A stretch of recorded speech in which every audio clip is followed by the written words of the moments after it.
Assalamualaikum warahmatullahi wabarakatuh.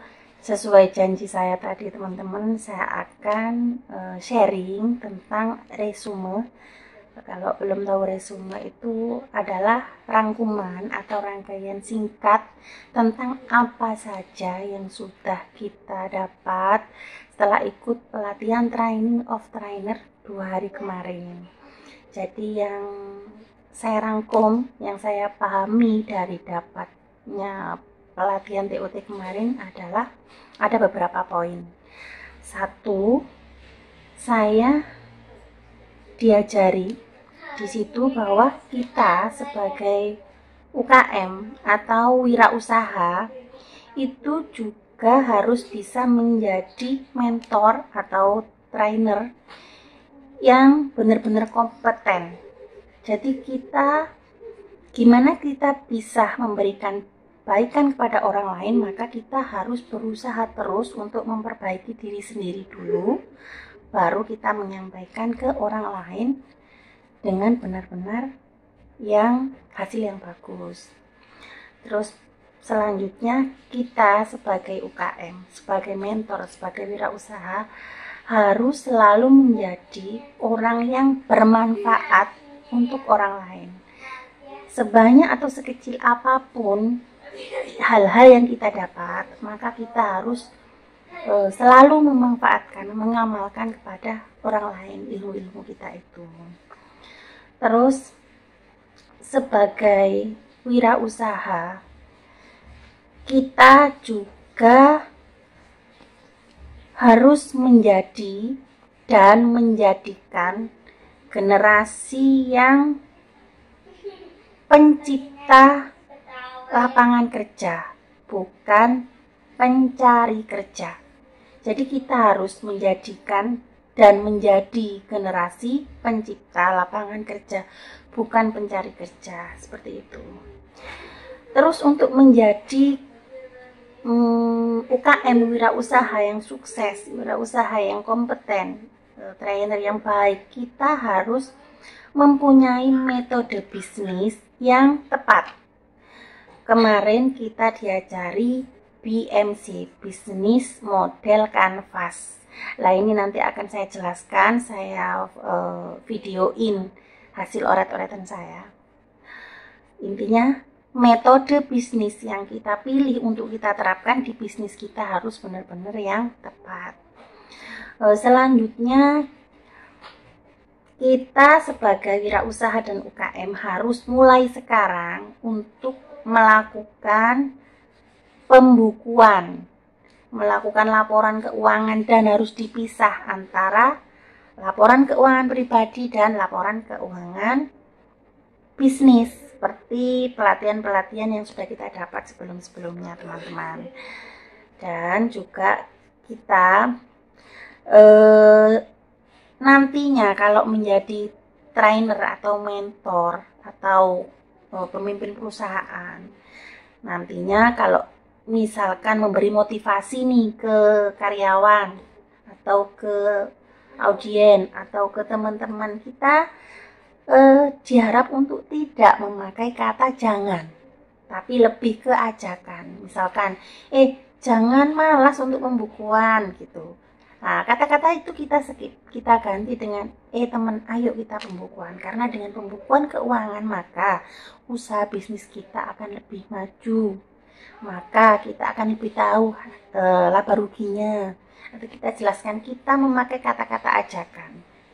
Jadi seperti itu rangkaian singkat yang saya dapat di 2 hari pelatihan kemarin. Dan untuk yang lebih menurut saya jelimet, tapi benar-benar penting untuk diterapkan di bisnis kita adalah metode model bisnis tadi, yaitu BMC, model bisnis model canvas. Habis ini akan saya jelaskan saya videoin hasil oret-oretan saya.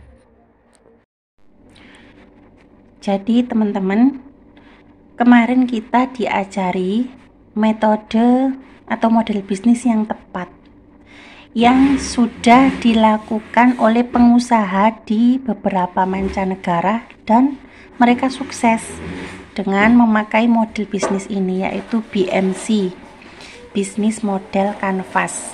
Apa itu sih? Yaitu metode atau kerangka kerja atau alat yang bertujuan untuk mempresentasikan model bisnis atau usaha kita secara menyeluruh dengan cara visual satu halaman.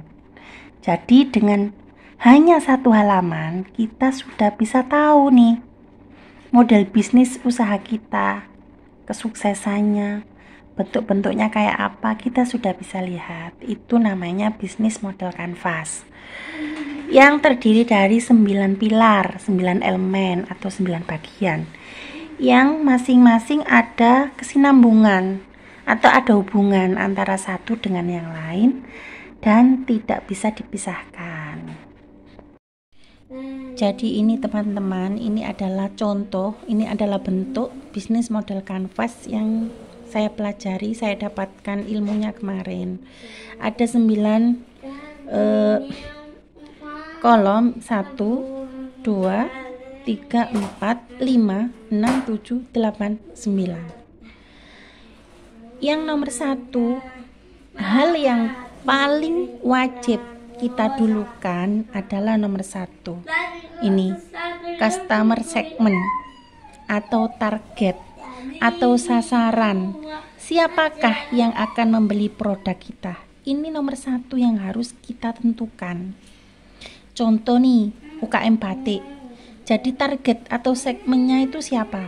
Misalkan pejabat, guru-guru, pegawai bank misalkan. Usia 20 sampai 35 tahun. Jadi ini yang harus nomor 1 kita tentukan.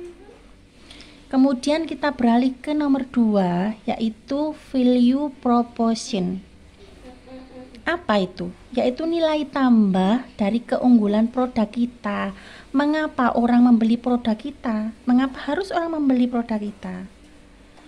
Nah, jadi nilai tambah itu bisa diisi dengan keunikan-keunikan dari produk yang kita miliki. Jadi misalkan pengusaha batik di sini value proposition-nya adalah desainnya diisi desainnya unik atau bahan-bahan berkualitas atau dan sedia penjahit juga selain butik. Di sini keunggulan-keunggulan harus kita isi di sini. Kemudian gimana caranya value ini nyampe ke customer segment, nyampe ke sasaran? Harus ada channel. Nomor 3 ini. Bagaimana konsumen tahu dan mendapatkan produk kita? Jadi harus ada kesinambungan. Contoh kita isi kalau kita pakai online nih, kita menggunakan FB, sosmed, Instagram, WA, butik. Kalau misalkan batik kan ya, terus katalog. Kalau misalkan warung, buku menu. Nah itu dengan channel, dengan saluran ini, target kita bisa tahu tentang keunggulan produk kita dengan cara kita tentukan channelnya. Selanjutnya yang nomor 4. Jadi teman-teman, ini saya buatkan contoh untuk batik ya, untuk UKM batik. Nomor 4, harus ada customer relationship, relasi. Jadi menjalin ikatan dengan pelanggan. Dengan cara apa? Kalau batik nih, misalkan ya boleh kita tulis lagi dengan bikin butik, karena dengan butik kita bisa langsung komunikasi dengan customer atau member. Member, jadi kalau yang punya member bisa beli dengan harga potongan sekian. Itu kan kita menjalin ikatan dengan pelanggan itu lebih mudah. Atau call center nih, atau bisa buat website. Ini contohnya. Kalau misalkan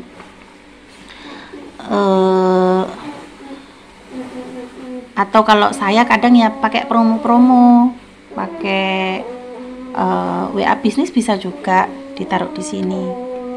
Pokoknya intinya nomor 4 ini gimana cara kita membangun hubungan dengan customer segment agar supaya customer segment ini balik lagi dan lagi untuk menikmati value proposition. Begitu teman-teman. Selanjutnya kita pada revenue stream, yaitu elemen yang menentukan dari mana saja bisnis kita ini menghasilkan uang. Lah, kalau batik misalkan ya dari penjualan batik, jasa menjahit, terus kalau misalkan jadi trainer atau mentor ya melatih ibu-ibu PKK kan dikasih honor tuh. Jadi di situ kita tulis untuk pengertian dari revenue stream. Jadi poin-poin ini sangat berkesinambungan. Terus kita lanjutkan ke nomor 6, yaitu key resources. Apa ya? Teman-teman bisa dibetulin ya. Karena ini saya pakai bahasa mak-mak, karena saya juga itu tadi minus bahasa. Jadi ini maksudnya adalah sumber daya utama atau kunci utama dari bisnis kita. Gimana kunci utama ini sangat berpengaruh sekali untuk membentuk value proposition ini. Jadi misalkan nih sumber daya utama kalau batik ini desainer atau model batiknya itu pembatiknya itu kan kunci utama. Kalau ndak ada desainer, ndak ada pembatik, kita ndak mungkin dapat membentuk keunggulan di produk kita. Ya, selanjutnya nomor 7, key activities. Jadi kegiatan atau aktivitas yang bisa menghasilkan value, lagi-lagi value. Apa saja kegiatan nih? Kalau membatik ya, contohnya ya terus membuat model, terus mendesain, terus kita tulis kegiatan membatik, mencanting, membuat konsep, kegiatan promosi seperti itu kita tulis di sini. Ya. Terus nomor 9 adalah key partner. Adalah daftar atau sumber daya dari luar perusahaan kita yang membantu usaha bisnis kita. Seperti contoh supplier bahan baku. Kalau pembatik beli kain putihnya itu di mana? Nah, supplier itu kalau misalkan saya usaha pangan ya beli toko bahan kuenya di mana? Seperti itu penting, kita harus punya partner seperti itu. Ditulis di sini. Gitu. Terus atau pengiriman barang. Itu bisa ditulis di sini. Yang terakhir adalah nomor 9 adalah cost structure. Biaya apa saja yang dibutuhkan untuk menjalankan aktivitas usaha. Kalau batik ya misalkan biaya sewa tempat, biaya tenaga kerja membatik, biaya bahan baku, semua harus ditulis di sini. Jadi metode kanvas ini, model kanvas ini meskipun cuma sehalaman tapi bisa mencakup semua isi dari bisnis kita. Dan dari sharing ini teman-teman semoga bisa mempraktekkan ke bisnisnya masing-masing. Jadi bukan hanya pembatik, bukan hanya pangan. Karena ini benar-benar penting sekali. Saya juga baca di Google ya bahwasanya ternyata pengusaha-pengusaha sukses, pengusaha-pengusaha yang sekarang bebas finansial seperti contoh Bapak Sandiaga Uno atau mancanegara banyak itu ternyata memakai metode ini. Dari metode ini kita tahu PR-PR kita untuk memperbaiki produk kita apa saja. Jadi begitu teman-teman. Ini saja yang bisa saya sharingkan ke teman-teman.